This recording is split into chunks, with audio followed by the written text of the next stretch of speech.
مساء الخير يا قوم. فيديو عفوي، كلمتين بقلبي لازم احكيهم. انا زلمه لا لي سياسي ولا لي طائفي، ولا بطلع لا على طائفيه ولا على سياسه، بطلع على الشخص شلون هو معي بعامله.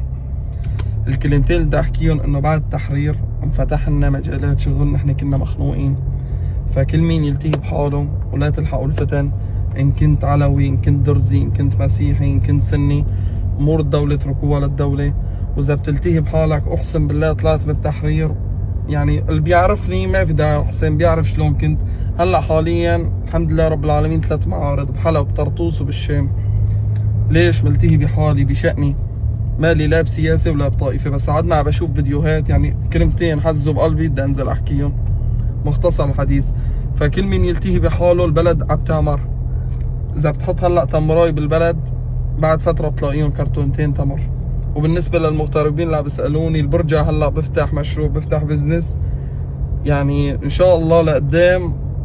انا شايف الامور كلها لاحسن صراحه، الواحد ما ينكر هذا الشيء. فلا تلحقوا الفتن، وكل مين يلتهي بحاله لبلدنا تعمر. ما بدنا نرجع لل 2011 نضيع 10 سنين من عمرنا. تمام؟ هلا خاطركم، مع السلامه.